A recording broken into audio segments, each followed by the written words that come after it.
आज आप workshop calculation and science क्षेत्रमिति पिछले क्लास में हम लोग इसके फार्मूले के बारे में पढ़ चुके थे। आज ये पढ़ेंगे कि वृत्त के अंदर बने वर्ग, खष्टभुज या त्रिभुज के भुजाओं और उसके व्यास में क्या संबंध होता है। तो आइए पहला देखते हैं कि वृत्त के अंदर बने वर्ग के भुजा तथा व्यास में क्या संबंध है। सपोज कीजिए कि यह एक वृत्त है, ओ सर्किल का एक वृत्त है, इसके दोनों व्यास को मिलाया गया है और उसमें एक वर्ग बना हुआ है।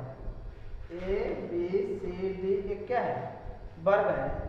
सपोज कीजिए वर्ग की एक भुजा एस है, वर्ग की एक भुजा एस है, माना वर्ग की भुजा ए बी बराबर एस। ठीक है, तो जब वर्ग की एक भुजा एस है तो एस और एसी यानी कि व्यास क्या है, एसी डी व्यास में संबंध क्या होगा। ठीक है, तो हम सर्वप्रथम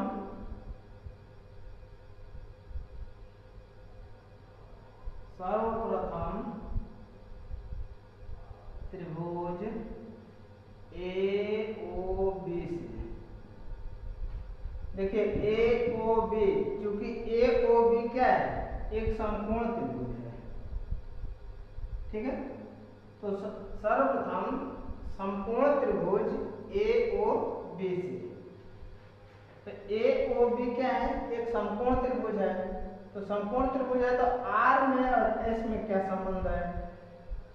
ठीक है, आर में और एस में क्या संबंध है। तो समकोण त्रिभुज ए ओ बी से तो आर का वर्ग प्लस आर का वर्ग इक्वल टू एस का वर्ग, पाइथागोरस प्रमेय से, पाइथागोरस प्रमेय से।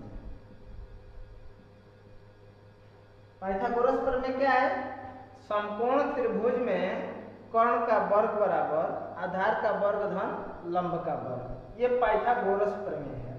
तो उसी तरह से ए ओ बी एक समकोण त्रिभुज बन रहा है। तो समकोण त्रिभुज में दो भुजाओं के वर्गों का योग कर्ण के वर्ग के बराबर होता है। तो यानी कि इसमें अगर करेंगे तो ए ओ का वर्ग प्लस ओ बी का वर्ग बराबर ए बी का वर्ग। ठीक है, अब ए ओ क्या है, आर है, ओ बी क्या है, आर है, ए बी क्या है, एस। तो आर का वर्ग प्लस आर का वर्ग इक्वल टू एस का वर्ग, यानी कि 2r square equal to S square. ठीक है, तो r square equal to S square upon 2, r बराबर under root S square upon 2। इसका मतलब एस मल्टीप्लाई 1/√2। आर बराबर क्या हो गया, आर बराबर हो गया एस अपॉन √2। ठीक है, और हमें पता है कि आर बराबर एस अपॉन √2 हो गया। ठीक है, चूंकि डी बराबर 2r, व्यास बराबर 2 गुणे त्रिज्या। तो व्यास और एस में हमें संबंध ज्ञात करना है। तो व्यास तो आर बराबर क्या हो जाएगा, आर बराबर डी बटा में 2। तो आर के मान रखेंगे तो D upon 2 equal to S upon √2। तो डी बराबर ये देखिए 2 का यहाँ पे भाग है, इधर जाएगा तो क्या होगा, गुणा हो जाएगा। तो s गुणे 2 बटा में √2 इक्वल टू s √2। तो संबंध क्या हो गया, संबंध हो गया d बराबर s √2। यानी कि कहने का मतलब यह है कि वृत्त के अंतर्गत बने वर्ग की भुजा और व्यास में संबंध अगर कोई पूछेगा तो वृत्त का व्यास बराबर भुजा करने 2, ये फार्मूला हुआ। वृत्त का व्यास बराबर भुजा करने 2 और इसी के अनुसार ये अपना व्यास और वर्ग की भुजा में संबंध हुआ। अगर इसी प्रकार से अब फिर से एक बार देख लीजिए, चूंकि AOB एक समकोण त्रिभुज बन रहा है, तो जब AOB एक समकोण त्रिभुज बन रहा है तो समकोण त्रिभुज में कोण का वर्ग बराबर आधार का वर्ग धन लंब का वर्ग। तो आधार का वर्ग धन लंब का वर्ग यानी कि आधार r और लंब भी आ रहा है, r का वर्ग इक्वल टू r का वर्ग इक्वल टू s का वर्ग, 2r square equal to s square, r बराबर s अपॉन रूट 2 और चूंकि r बराबर मतलब वृत्त की त्रिज्या बराबर व्यास बटा 2, तो यहाँ व्यास बटा 2 बराबर s बटा रूट 2, d बराबर s रूट 2, ये हुआ संबंध। अब आइए अब देखिए खष्टभुज की भुजा और वृत्त के अंतर्गत बने और वृत्त के व्यास में संबंध। खष्टभुज की भुजा और वृत्त के व्यास में संबंध क्या होता है? तो ये हमारा खष्टभुज है। सपोज कीजिए कि इस खष्टभुज के फ्लैट के बीच की दूरी s, A और C वृत्त का व्यास है, AB जीवा है, ठीक है। तो AC वृत्त का व्यास हो गया, D, BC S फ्लैट के बीच की दूरी हो गई। तो हम सिद्ध करेंगे तो ये हो जाएगा आपका AB यानी कि जीवा बराबर व्यास का आधा यानी कि त्रिज्या के बराबर हो जाएगी, ठीक है। उस कंडीशन में समकोण त्रिभुज ABC से, तो जब समकोण त्रिभुज ABC से करेंगे तो इसमें हो जाएगा आपका AC का वर्ग बराबर यानी कि कोण का वर्ग बराबर आधार का वर्ग प्लस लंब का वर्ग, AB का वर्ग धन BC का वर्ग। AC हम D माने हैं तो कैपिटल D का स्क्वायर, ये कैपिटल D अपन 2 का स्क्वायर और प्लस BC फ्लैट के बीच की दूरी S स्क्वायर।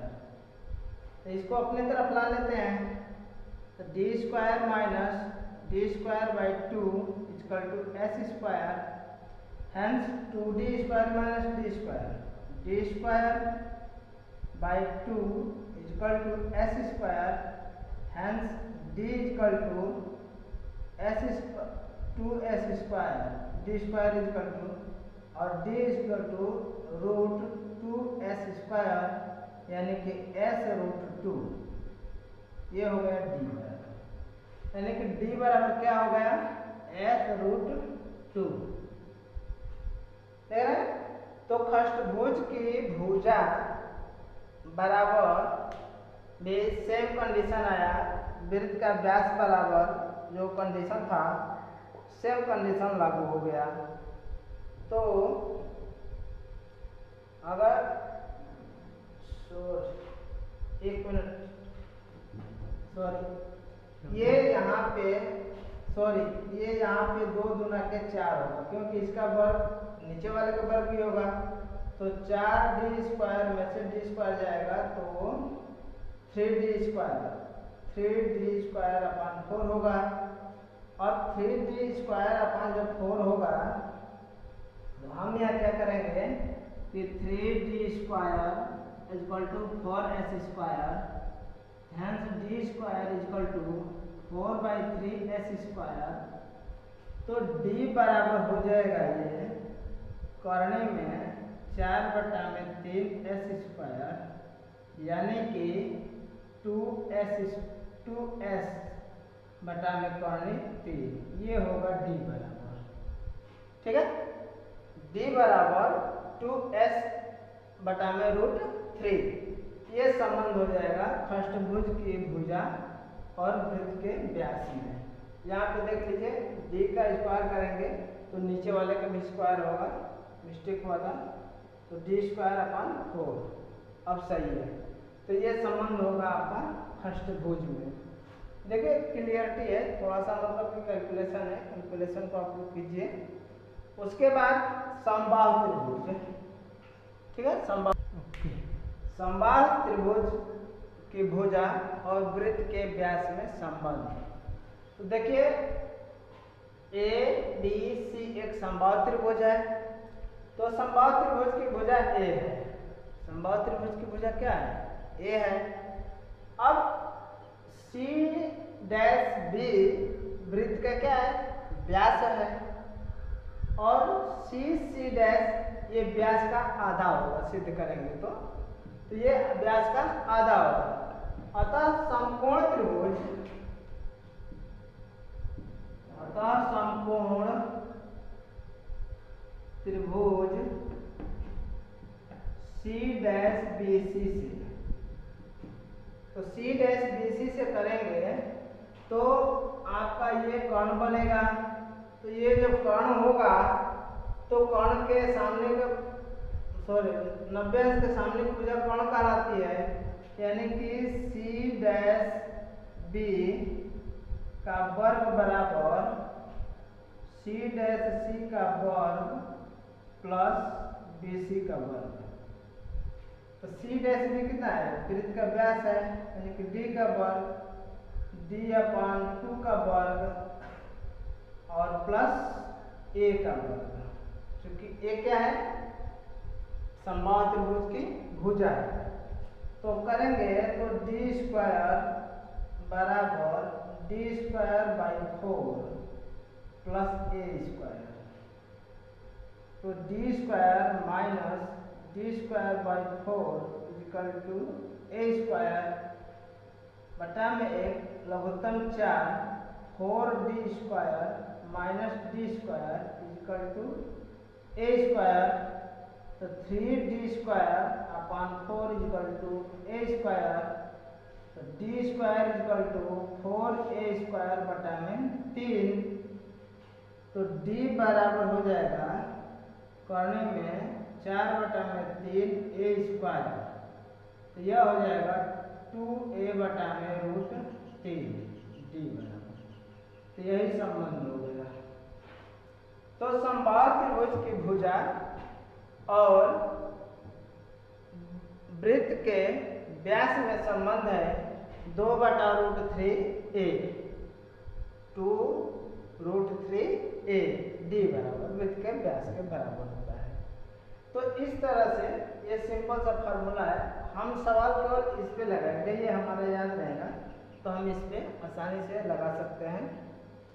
और उसके बाद कुछ है देखते हैं।